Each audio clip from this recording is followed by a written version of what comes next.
In today's video, we're going to talk about the first derivative test.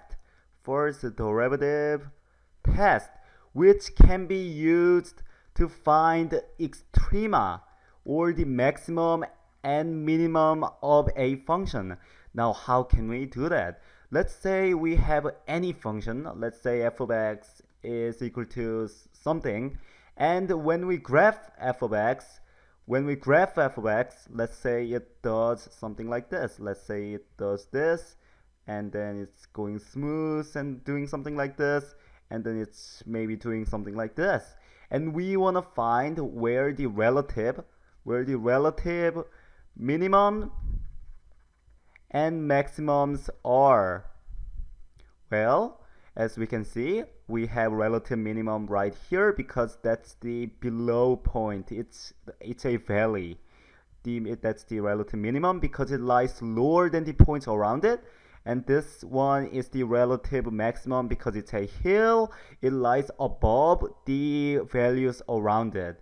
Now, as we can see, at these points, at relative minimum or relative maximum, the derivative of f or f prime is either going to be 0 or undefined.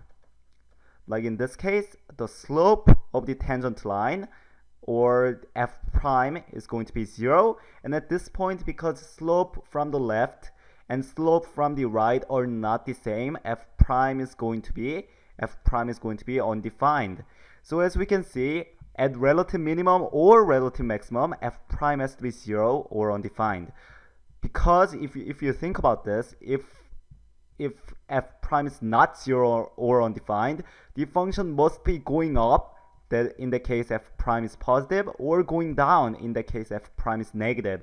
And neither of those points are going to let you have relative minimum or maximum. So it makes sense f prime has to be 0 or undefined at the point where the point is higher than the points around it or lower than the points around it.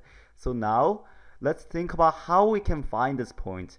Well, first of all, we can find the point where f prime is 0 or undefined. And are we done? No, because let's look at this point. At this point, the slope of the tangent line is 0. F prime is 0. But is this maximum or minimum?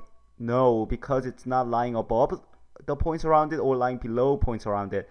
The function is increasing to the left and increasing to the right. So this is not a relative maximum, but as we can see, f prime is 0. So what we can do, we can differentiate and figure out where f prime is 0 or undefined.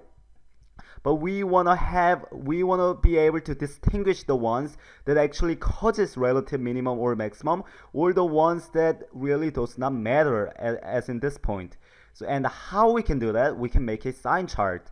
Let's say we figured out f prime is 0 or undefined when x is, let's say, x naught. So what we're going to do, we're going to make a sign chart with the x naught at the center, and this is going to be f prime, and we're going to plug a value less than x prime and a value bigger than x prime into our derivative and figure out what the sign of derivative is in the case. What I meant, let's say you have a value less than x naught. If x naught is like 6, this value can be 5 or 4 or 2, anything less than x naught. And if you plug this into f prime, let's say you got a negative value. And if you plug a value bigger than x prime, like 7, 8, or 9, you got a value that's positive. F prime was positive. Now in this case, we know f prime is negative, or the function is decreasing to the left of x naught, and the function is increasing to the right of x naught. So we know x naught has to be relative minimum.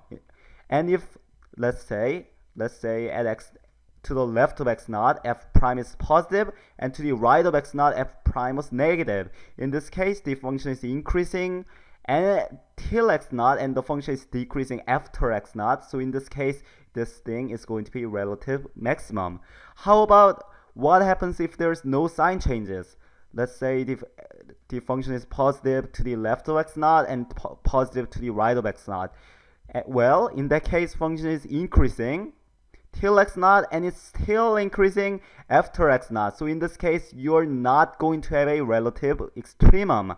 Or function can do something like this. It can increase, then it can increase, and even in this case, the function is not going to have a relative extremum.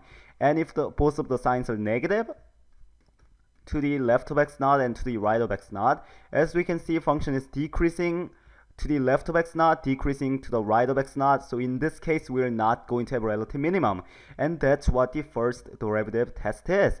To apply first derivative test, first of all, you are going to find critical points. You're going to find critical points or the values for which f prime is 0 or undefined.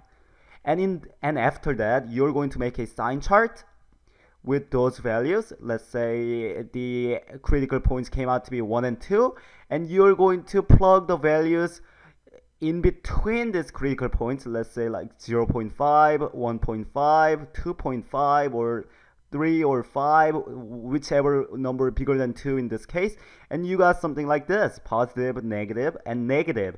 And you are going to look at the sign and figure out which ones are extrema, or maximum or minimum. In this case, the function is increasing to the left of 1 and decreasing to the right of 1, so that has to be 1 has to be relative maximum, and the function is decreasing to the left of 2 and decreasing to the right of 2, so 2 is neither going to be maximum or minimum.